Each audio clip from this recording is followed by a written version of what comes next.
Hello students, today I'll be teaching you panoramic imaging or OPG.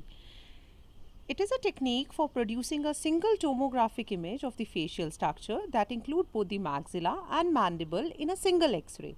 Ortho literal meaning means straight or correct. Panoramic means overall complete view of the region. Sir Numata introduced first of all the OPG to dentistry in 1933. Afterwards, Sir Patero in 1949 gave all the principles for OPG. Now coming on to the principles of OPG, in an OPG we go to illustration number 3. Here you can clearly see that the X-ray tube and the X-ray film are moving around the patient head at a 180 degree, making a 360 degree rotation, but the patient is stationary here, as you can see here. Now focal trough. Focal trough or the corridor is a three-dimensional curved zone. Basically, it is a chin cup in which the structures lying within it are well focused and outside it are not focused. So very importantly, all of you should place the patient chin inside the focal trough. What are the various indications of OPG?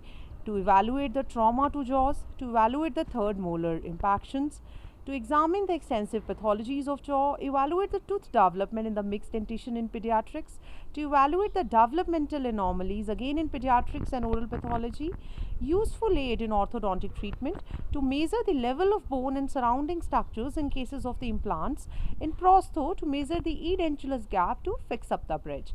Also, it is a very good tool for journal screening examinations. Now, when we not go for OPG, when you have to know about the single tooth anatomy, then don't go for OPG, because for such evaluations, IOPA and bite wing are a good option, which are made with a direct exposure films and provides much greater resolution as required.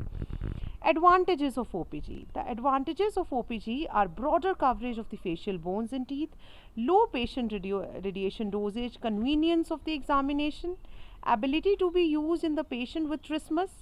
Its positioning is very simple and 3 to 4 minutes is the total time required.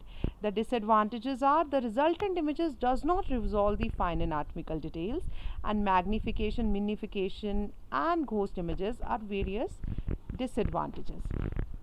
Now coming on to the X-ray machine of OPG, it consists as usual X-ray machine, it is an extraoral view, so it consists of X-ray tube head, control panel, patient positioning apparatuses and image receptor. Now patient preparation. First of all, ask the patient to remove any of the dental appliances. Suppose the patient is having RPD or fixed complete denture in them, so remove them. Earrings, necklaces, hairpins and other metallic objects have to be removed before doing OPG. Now machine is to be set at 70 to 100 kVp at 40 to 12 milliampere seconds. Ask the patient to place the incisal edges into a notch device, that is a chin cup, which I discussed in the first slides. Occlusal plane is aligned such that the lower anteriorly it is angled 20 to 30 degrees, students, below the horizontal plane. Now patient should be positioned such that the back is straight. Finally, after the patient is positioned in the machine, instruct them to swallow and hold the tongue on the roof of the mouth. Means the patient either has to go for touching the tongue to the palate or to the roof of the mouth. The various landmarks are seen of the maxilla and mandible in OPG. They are condyles, coronoid, ramus, body, anterior sextant and the teeth. You can here see the ear shadows which are not desired, but still they are there in the OPG, which mimic the normal anatomy. Now coming on to them, first is the nasal cavity, the second I labeled with pharyngeal shadow, third is glossopharynx and fourth is external auditory meatus. Pinna of the ear, inferior nasal concha number 7, side of the nose and some mandibular gland fossa number 9. Number 5 is the soft palate, 10th is the posterior pharyngeal wall marked with red ink. Ghost shadow. Ghost shadows are the shadows which obscure the images of OPG. These are hard palate shadow, posterior mandibles and cervical spine shadows. As you can see here, hard palate shadow obscuring the roots of maxillary posteriors.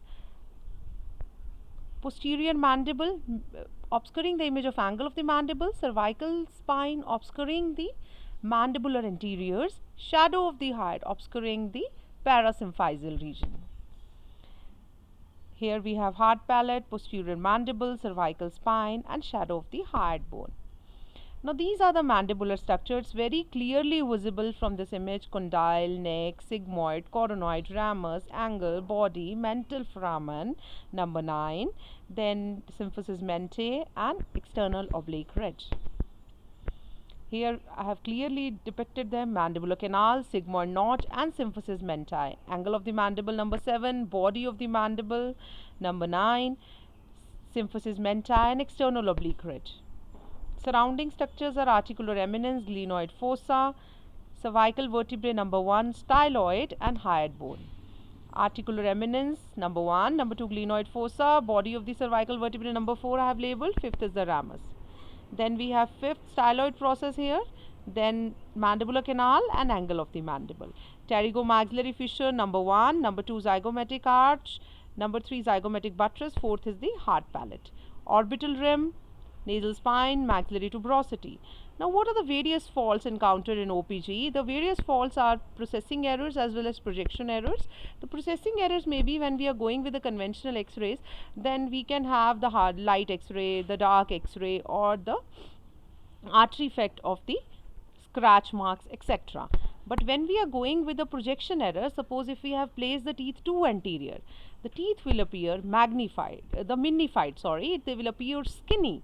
Now if we have this picture, incisors position anterior to the notch, the anterior teeth will appear narrower and blurred, and vice versa. Vice versa means opposite of that, the two posterior if we place, then obviously they will appear bigger in the size. As you can see in the image, incisor position posterior to the notch in the bite stick and they are wider than normal.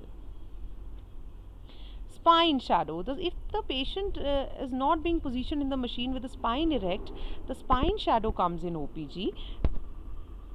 The white area in the center of the film represents the shadow of the vertebral column and obscuring the image of maxillary and mandibular anterior teeth.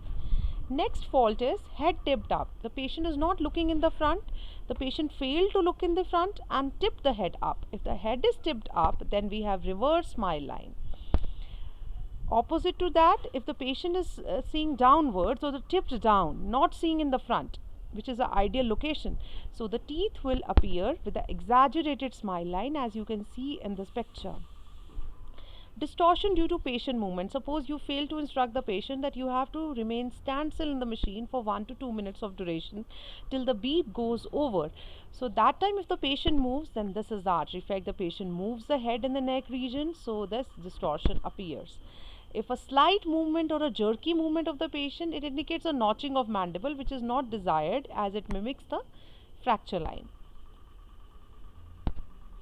Ghost images. Suppose if the patient is wearing still the jewelry, even your instructions also wearing the appliances, then the ghost shadows appears, which has the same shape and orientation but is higher and larger on the opposite side when compared to the actual object.